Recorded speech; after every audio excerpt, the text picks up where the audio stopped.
Watch this. After announcing her plans to run for governor, Idaho's lieutenant governor has had her supporters, sure, but the endorsement from the leader of a so-called right-wing militia group? Probably no surprise. The pandemic may have closed a lot of doors for some, but it's also opened a few for others. Trade schools have helped some unemployed Idahoans make their career changes. After 2 major cyber attacks in America within the last few months, can Idaho's infrastructure handle something similar? We asked the man in charge of the state's security. If you saw the headline come across your timeline this morning that read, "Candidate for governor endorsed by right-wing militia leader," might catch your eye, right? Just so happens that candidate is Idaho Lieutenant Governor Janice McGeachin, and it's a story in The Guardian based on a video posted by the president of the Real 3 Percenters of Idaho. So, of course, we wanted to see this video, and we found it on Eric Parker's Telegram page. Parker is the president and founder of the self-described nonprofit group. The Haley man also pleaded guilty to a federal obstruction charge for his role in the 2014 Bundy Ranch standoff in Bunkerville, Nevada. But his and the lieutenant governor's paths crossed again May 19th, the day she announced she was running for governor of Idaho. We need to do everything we can to get her where she can do the most good for us. It's selfish, guys. It's selfish. We got to get her in there for us. All right? This was Eric Parker introducing Lieutenant Governor Janice McGeachin on the day she announced her run for governor of Idaho. But in the roughly 4-minute video, Parker tells the story of how he first met McGeachin. And I was at a seminar being put on about globalization. He recalled how McGeachin was one of 53 current and former Idaho lawmakers, including then Congressman Raul Labrador, who sent a letter to then Attorney General Jeff Sessions in September of 2017, calling the treatment of Parker for his involvement in the Bunkerville standoff in Nevada a miscarriage of justice. McGeachin asked to meet him. So I walk up to Janice and I tell her thank you so much and I appreciate it, and I'm kind of crying and give her a hug, and she says, if I get in, you're gonna have a friend in the governor's office. Parker said McGeachin That sounded good to me, so we went to was also interested in learning more about his friend Todd Engel, who was about to be on trial for his role in the same Bunkerville standoff. And so we approached her and told her this story and told her our feelings and showed her the evidence that was under protective order that we couldn't show anybody else. That was my first question for her. I said, I'm not sure if this is legal. And she said, I want to see it. She wanted to see what they did. Engel was found guilty in 2017 and sentenced to 14 years in federal prison. Meanwhile, you may remember McGeachin, now lieutenant governor, showing her support of Engel in February of 2019 outside her office, posing with Engel supporters who are also members of the Real 3 Percenters of Idaho. Then Engel's conviction was vacated in 2020 by the Ninth Circuit Court of Appeals. Parker says, because of help from politicians like McGeachin, which is why he said this last month. We need to do everything we can to get her where she can do the most good for us. I spoke with Parker today by phone to ask him about that video and what he said in it. Specifically, we wanted to know what he thought McGeachin meant by, quote, if I get in, you're going to have a friend in the governor's office, end quote. Parker said he believed it to mean, quote, a friend of due process. Proven, Parker says, by the outcome of the Todd Engel case. He said the evidence McGeachin wanted to see was what wasn't being allowed to be shown at Engel's trial, which is why, Parker says, he was convicted and then subsequently set free, which is also how the lieutenant governor explained it to us today, saying in an email, she has consistently defended the due process rights of Idahoans, including those wrongfully accused or convicted. She said it's an ongoing problem that she will continue to work, that is, toward resolving. As for the claim McGeachin is endorsed by a right-wing militia leader, Parker denies that description. He says the Real 3 Percenters of Idaho are simply an advocacy group, about 2,500 members strong, who advocate for constitutional rights and property rights, which Parker says explains his involvement with the Bundy incident in Nevada in 2014, but also why his group chose to not get involved with the Bundy takeover of the Malheur National Wildlife Refuge near Burns, Oregon in 2016. The former was the federal government coming in to take private property for failing to pay grazing fees. The latter, he says, was the Bundys taking the offensive, aggressive side. Yes, 3%ers groups can be painted with a broad brush. A militia movement, anti-government, according to the Anti-Defamation League. Groups who began in 2008. They take their name from the false belief only 3% of colonists fought against the British in the American Revolution. It was actually a much higher number. But there are many offshoots of the group, and many out there who claim to be part of it may or may not be. But according to Parker, the Idaho group is, quote, not a militia and, quote, not anti-government, but merely they promote self-reliance, self-defense, and self-sustainability, which again is why he, as president and founder of the real 3%ers of Idaho, is promoting McGeachin for governor. Well, during these last 15 or so months of the pandemic, we've had time to reflect on the things that really matter to us, what makes us happy. And if your job wasn't one of those things, maybe you decided it was a good time to change career paths, maybe reevaluate your calling, or maybe just simply let go from your job. That's what happened to you. Well, it turns out for some, it was a blessing in disguise. Deciding to enroll in a trade school was indeed their path. And it hasn't just been for those straight out of high school either, not wanting to go to college. Here's Katya Stepovic. The chants are still being sung. And the electric current demonstrations are still being conducted. According to Bill Bosch, an administrator at Northwest Lineman College, completion certificates are still being given at high rates. What we saw in the industry and what we saw at our school, what we saw across the nation was really inspiring. In a new cycle of shortages, NLC saw a 20% increase in student enrollment during the pandemic. It's a stable industry that has a great future. But I think there's a shift from our basic academia where people are used to 4 and 6 and 8 year college experience.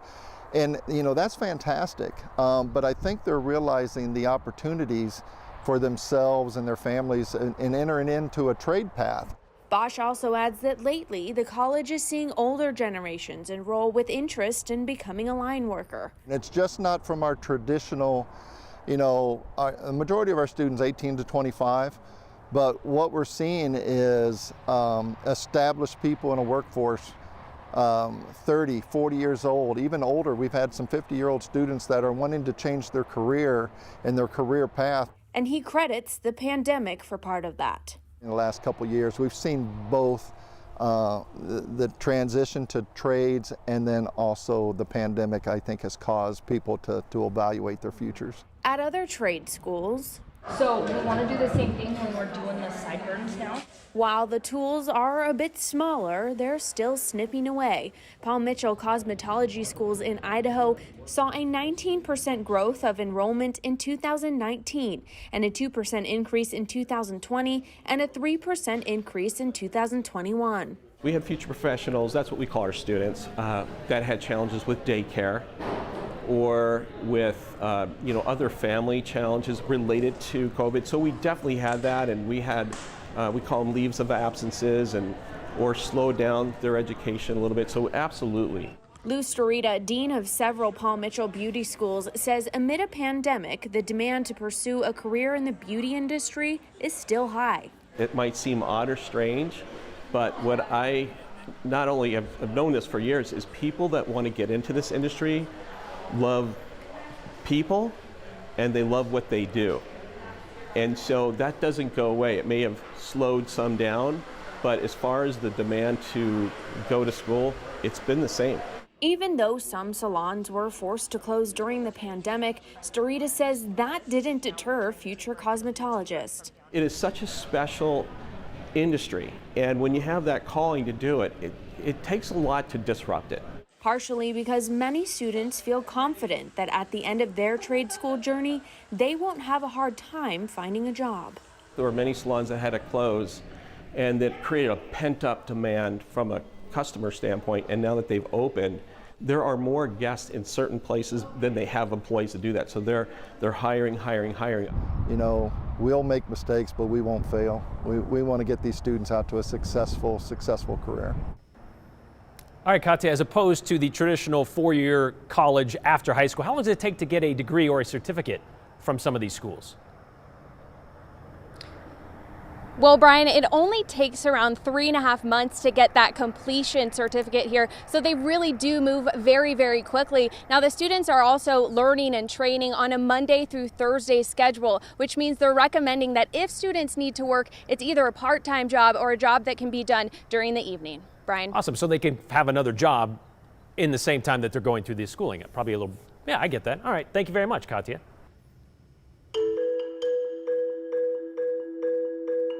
Cyber attacks can cost consumers millions of dollars and threaten our security. Is Idaho prepared to take on international hackers when it comes to our cyber infrastructure? All right, just about halfway through the week. Let's get you over the final hump of this hump day workday by connecting you with us. Text us your comments and your questions to the number on your screen, 208-321-5614. Just be sure to include your name and the hashtag the 208. We're going to read and respond to a couple of them at the end of the show, so you might want to stick around.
The state of Idaho, like some of the other major government entities, has been targeted in the past with cyber and hacking threats. It's resulted in Governor Butch Otter appointing the state's first information security director, an indication that Idaho is about to get very serious about digital threats. Well, since the beginning of his term in 2019, Idaho Governor Brad Little has talked about the importance of that cyber security statewide. Now there's renewed focus on fighting cyber attacks in recent weeks as American businesses and government entities continue to face a barrage of digital threats. A Colorado meatpacking plant, as well as the Colonial Pipeline that runs through the southeast, are among the largest targets that faced millions of dollars in losses and disrupted all kinds of consumer issues. So where does Idaho stand in this? Is the state ready to deal with new technology and some of these hackers are throwing out there? Joe Paris spoke with Jeff Week, who is Idaho's information security director, about the evolving technology and how Idaho is working to fight off those threats. When you see the headlines like the meat plant that got hacked, does that, I guess, draw a double take from you when you see headlines like that, or is it kind of just part of your job?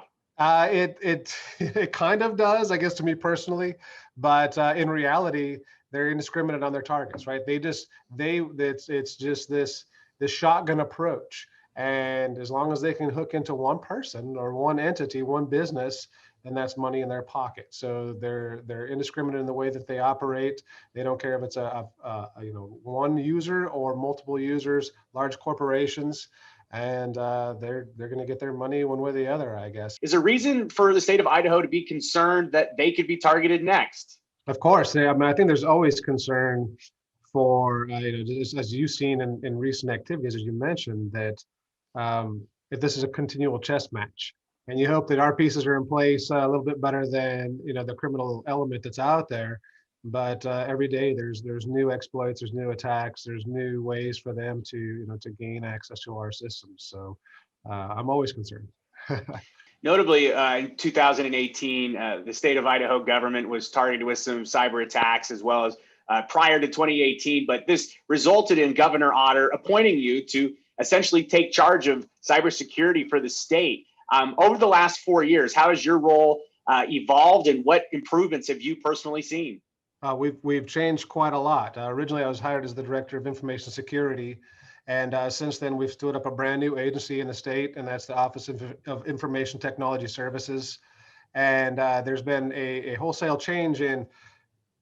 Originally, we were 68 different executive branch agencies, kind of operate in different manners, right? So now we're starting to consolidate those into a more centralized approach, and we're getting people kind of in the right place on the bus. And we have subject matter experts now versus kind of maybe jack of all trades as we used to be.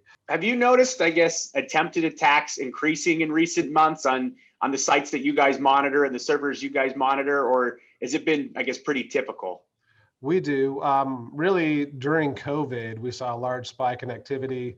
The criminal element doesn't let a catastrophe go to waste, right? So they were really hammering our network, knowing now that we're taking our employees and we're instead of behind our firewall, behind our securities, we're getting them out into their home environments, and they're working on commercial grade internet connections or their residential grade internet connections.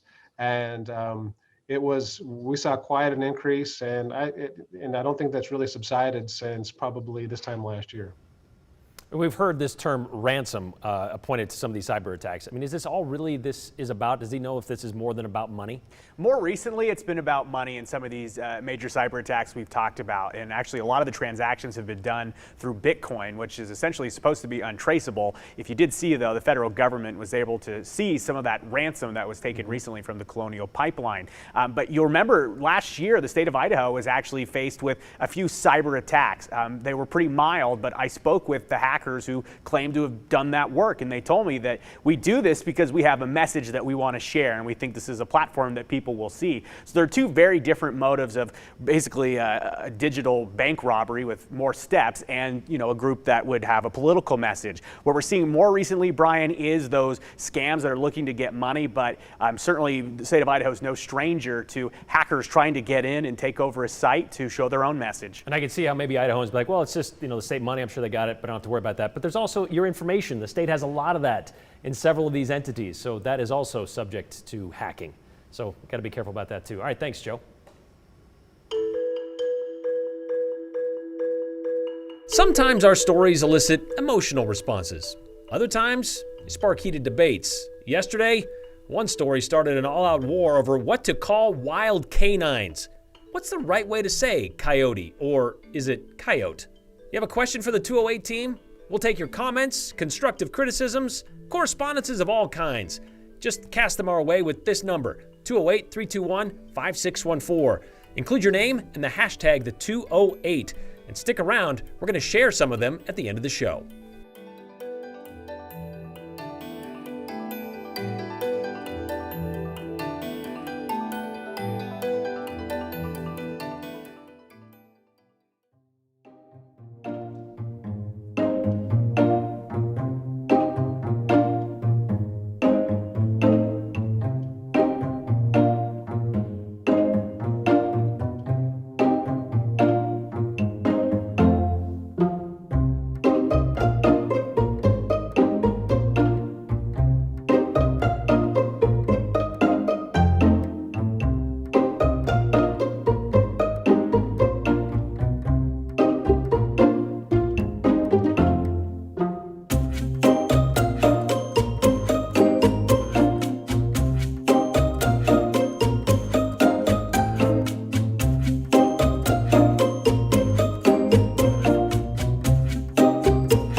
Mostly of this forecast, rain coming in as well as wind. Let's talk about the rain. Here's the futurecast. So as you look at this evening, there's just a light shot here about 10:30, not much. You might think, well, what's going on? Not a whole lot happening. Here's 12:30 in the morning, and watch this. 12:30 tomorrow morning, we have the rain coming through. And some of it could be a little bit heavier in spots or even an isolated thunderstorm. That's 4 o'clock in the morning. Then we get a break till about 7:30. And then you see the next round of showers that come in, and that's going to be in there by Thursday morning. Most of this is gone around noon, maybe 1 o'clock tomorrow afternoon. Here's a look at your temperature. 61 for tomorrow really brings the temperature down.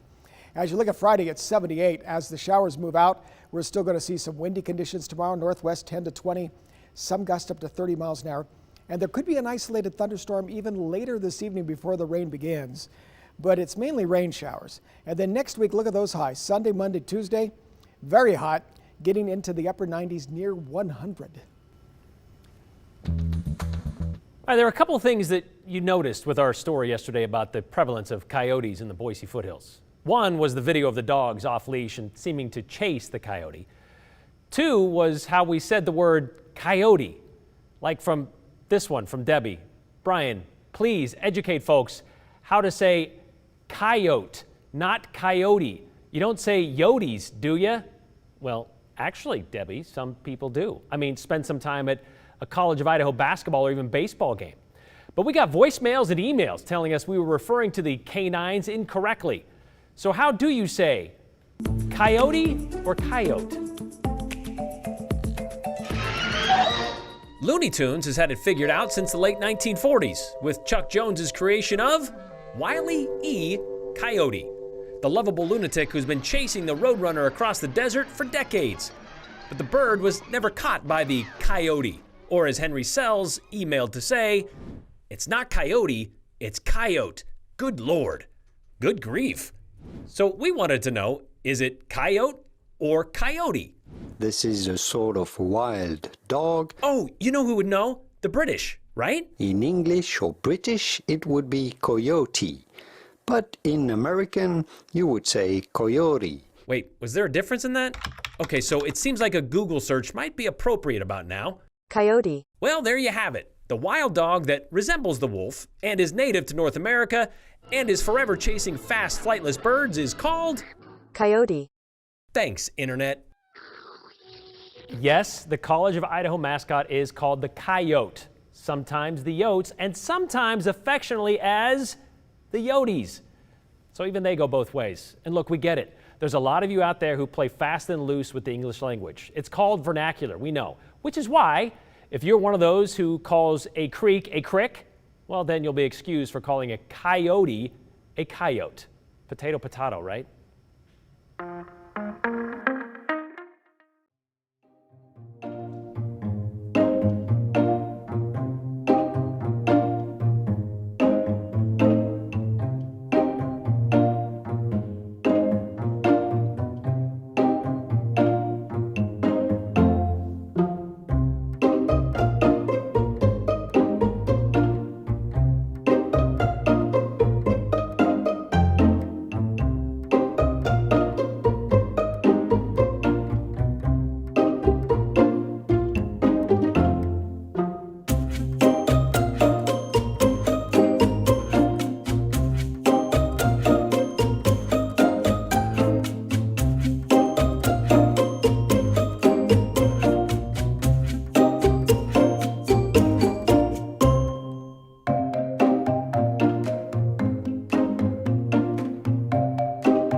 You can connect with us with all of those venues there, or all those avenues, I should say, there, but you could also text us like these folks did today. This one from Brenda in regards to the militia, supposed militia group supporting Lieutenant Governor McGeachin's run for governor. You know, if it walks like a duck and quacks like a duck, Brenda says. But then we got this one from James, who says, Brian, I'm one of those 3%ers in the orange jumpsuits in the photo with our Lieutenant Governor back in 2019. In no way am I in or have been in a militia or white supremacy group. That photo was all about Todd Engel. Being pro-limited constitutional government and promoting self-reliance and community independence from federal overreach should not be classified as a militia or anti-government or anything else of a negative manner. This one from Jim in Boise. Glad you did the story on the trade schools. There is some great opportunities out there if you don't mind getting your hands a little dirty. Yeah, that's true. You don't all have to go to college. Sometimes you can find what you want to do in a trade school. Exactly. And yes, sometimes you do get your hands dirty doing it. Most cyber attacks have been by Russians. Russians like potatoes to make vodka. Idaho is known for potatoes. Joe Ford connecting the dots for us today. This one. Did I miss the announcement? Is Joe a permanent addition to the 208? I sure hope so, because I really think he fits right in. He's even adopted the no tie attire. Derek, he's been here since day one.